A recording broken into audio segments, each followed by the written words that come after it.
They do have a timeout. Decide not to use it. Curry, way downtown. Bang! Bang! Oh, what a shot from Curry! Okay, guys, I promised y'all that we were going to do it yesterday. So what I'm doing in this video is I'm going to take some teams that y'all submitted on Twitter. Now, if you were unable to submit your team this time, or I was not able to get to yours, please just make sure you're on the lookout. I promise you this time next week, around this day, I will be sending out a similar tweet saying, hey, send me screenshots of your fantasy basketball roster. Send me screenshots, and we are going to do this every single week. That way I can try to help out as many people as possible. But also, y'all already know by now, I am sure that the majority of y'all are already subscribed and have your notifications on for the channel. Because if I'm unable to get to your team through Twitter, at the very minimum, I can answer your question during those premiere sessions that we've been having. I've been having a ton of fun doing those. The last premiere this morning literally had 50 live viewers, so that's absolutely insane. And I want to give y'all a massive, massive, massive thank you for that. So yeah, I hope we are going to continue to grow those premieres, and I'm going to continue to try to get as many of your teams broken down as possible. But let's stop talking. Let's pull this first team up here. And this team's going to be a little bit interesting because it's had some guys that we've been talking about as of late. The elephant in the room here, I just have to bring his name up because he's been so polarizing over the past 2 weeks, is going to be Karl Anthony Towns. And here with Karl Anthony Towns, I understand. He is an elite player. And I understand every game that he plays. I mean, he is going to be a top 5 asset in fantasy basketball like he was last season. But the problem is, like I said in a previous video, once we are gearing up for the fantasy basketball playoffs at this point, we have to go, you know what? Karl Anthony Towns has had COVID himself this year. His mother passed away from COVID. He's playing on the worst team in the NBA. And this team just had a head coaching change. And to throw everything on top of that, we know that this NBA season has been the craziest season in NBA history outside of the bubble. And that teams are just back-to-back, back-to-back, back-to-back. Some teams are playing 5 games a week. Now, that's absolutely ridiculous. And because of that, I think that Karl Anthony Towns, I just want to be on the record, is not going to be playing every single game during the fantasy basketball playoffs. And the question comes down, if you're going to look to trade him, it's going to be, would you rather have, just say, 75% of games from Karl Anthony Towns at an elite level? Or would you rather have someone that's going to be giving you 100% of their games played, but slightly lower? And where is that cutoff point? Now, let's go through a little bit of the rest of this roster. I'll give a quick shout out right now to Bam Adebayo, who right now I think is quite possibly one of the most intriguing trade targets in fantasy basketball. So please hold him on this roster. Do not look to sell him anytime soon. And that if you look at the Miami Heat playoff schedule, I mean, they have a extremely nice schedule in that they are playing 4-4-4 games over the 3-week stretch. And you throw on this that the Miami Heat are having to claw themselves back from a horrendous start to the season due to all the COVID craziness that they had on their team. I think that Bam is going to be playing every single game. Bam's going to be seeing a significant amount of minutes. And you already see what the production looks like right now. So please hold on to Bam.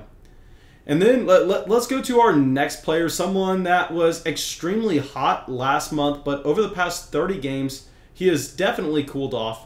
And this is going to be De'Aaron Fox. And yes, De'Aaron Fox, an extremely young player, an extremely exciting player. And I'm not going to lie, if we saw him just make an all-NBA team in sometime the near future, I would not be too surprised. Obviously, that's not happening in 2021. But still, with De'Aaron Fox, we go, okay, so what is he giving us here? I mean, he's giving us great points. He's giving us great assists. Outside of that, we go the efficiency, not the best, especially from the free throw line, where it's legit bad from the free throw line, where he could be tanking you in that category. Field goal percentage, okay. Rebounds, not great, but you're not expecting them to be. So I'll say with De'Aaron Fox, if you're playing in a points format, that's a situation where I just want to be holding him. But if you're playing in a category league where that free throw percentage matters, then I would look to sell because, I mean, he has had issues with that free throw percentage all year, and over the past month, it has only gotten worse. So yeah, points league, hold De'Aaron Fox. Category league, look to sell. And our next player is going to be the exact opposite of that, and that's going to be Chris Middleton. And we get a decent amount of questions about Chris Middleton, and I think it's just because he's the second best player. I guess you could say second best player on one of the best teams in the Eastern Conference. So real NBA circles, real NBA podcasts talk about Chris Middleton all the time because he is a great player and he makes a very large impact on the Bucks winning games. But here in a points league, we know that Middleton is not ever going to be an extremely high volume scorer. And in the category league, yeah, he's going to be efficient. That's what makes Middleton so good. It's that all the usage in this rotation goes through Giannis, so Middleton gets nice and easy looks, and that's going to drive his efficiency up, but keep the volume low. So Middleton is going to be the exact opposite of De'Aaron Fox, where if you're playing in a category format, then I would look to hold, but if you're playing in a points league format, then I would look to sell. All right, so now let's get our next team up here, and the first thing I'm going to say here is going to upset people. I don't care, though. Jason Tatum is going to have to be a sell for me in category formats. Now, if this is a points league, then sure, we are fine holding on to him. But right now, he's shooting 39% from the field. And I've said this multiple times over the past week, so I don't want to focus too much in on it, but we've had the reports of Jason Tatum dealing with long-lasting effects from COVID, and yes, I am not a doctor. Yes, I have no idea what I'm talking about. I am just reading these reports, going 1 + 1 = 2, and then giving y'all what I read. And so here, I think you look at the drop-off in efficiency from Jason Tatum, and maybe you can just go, hey, Mason, it's the Boston Celtics. They had that very tough stretch. Tatum's going to get going. But at this point, I go, 39% in a category format when you're a shooter that's going to be putting up as many shots as Jason Tatum, that's going to completely tank you there to the point where I would like to see what kind of value that we could get, but obviously the volume in every other category is going to be there to the point where if you play in a points league, I am fine with Tatum. And now our next player that we need to bring up is going to be Darius Garland. And here, I just want to bring him up because I think people have an unrealistic viewpoint on what kind of production he's providing you. And yes, he has had some spots where he has looked fantastic this season. I mean, there have been some games where he just pops off, and yes, he's a very young player with a lot of upside. But because his name has been circulated so many times, I mean, just going to the premieres, it seems like every other question I get is about Garland. I'll say, I think based off of name value and buzz alone, you have to look to sell because regardless of the format, he hasn't been a difference maker over the past 30 days. So I would look to see what you can get. And obviously, you're not going to be getting anything great straight up. I am not saying that. What I'm saying is when we are selling these players that are not going to be changing the course of your season and they have just a little bit of buzz around them, what you want to be doing is you want to be packaging them up with another player to get an upgrade at a position. You can't be selling them 1 for 1 where you're really not going to get any type of value. All right, so now our next player we are going to talk about is someone that I was hating on earlier this season, but he's completely turned it around.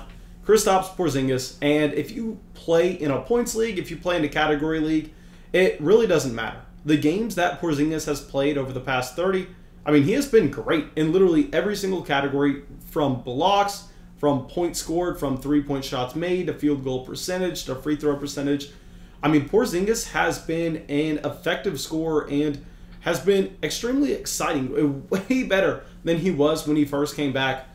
And I think this is a mistake that we made. I think that what we should have done is we should have cut Porzingis some slack coming back from those injuries at the beginning of the season. Go, you know what? Luka played himself into shape. Porzingis is coming back from a real injury. So who is to say that Porzingis is going to be 100% good to go right away? So I made that mistake. I am sorry for doing that. I'm going to look to avoid that again. Porzingis is someone we want to hold. All right, now in that same light, someone that I told you all that we did not want to draft coming into the season because of his small sample bubble was Jamal Murray. Jamal Murray going to be the next guy we are bringing up here. And I'll say Jamal Murray, kind of the opposite of Porzingis. We actually kind of got this right, where we went, don't draft him coming into the year. Then he had that extremely cold stretch at the beginning where people were just completely off of Jamal Murray. And I went, you know what? Maybe. People went from being way too high on him to way too low on him way too quickly. And maybe he went from someone we were avoiding to someone we want to buy on the low. And now he has completely turned it around. I mean, he has been on fire over the past 30 games. And if you, I'm sorry, 30 days, not 30 games. And if you look at the Nuggets overall as well, I mean, this is a team that is really turning it on at the right moment. I think that Jamal Murray is just going to continue this stretch going into the playoffs because historically, not just 2020, he's been a very good playoff performer. All right, so now let's get our last team up here. We have a couple interesting things. And first, I'll say with Team 3, what stands out here is they are all in on the Atlanta Hawks. I don't know if this is a Hawks fan. I don't know what's going on here. But they have that Trae Young and John Collins stack. They have Hunter coming back very soon. And a quick side note, I'm actually very excited about Hunter just because we know that he has the pedigree coming into the NBA. He had the draft capital. He's an athletic player. And I think that we are going to end up seeing this Atlanta Hawks team to push the pace a little bit when Hunter comes back just because they'll have another young athletic body on the court. And they're able to run at a faster pace. So I actually like having this stack. You're a little bit all in if the Atlanta Hawks are disappointing over your playoff stretch. Obviously, that is going to completely decimate you. But we say this all the time, regardless of whatever fantasy sport you're playing in. What you are looking for is upside. There are 12 teams in your league. Only one of them is going to win it. That's good for like a 7% chance that you are going to win your league. Very small. So if you can make those correlating bets in your lineup, that's something I would like to do. All right, so now our next player, someone that has just been extremely disappointing all season, and I don't care that his value has dipped down. I don't care that you're going to get less for him now than you would have a month ago.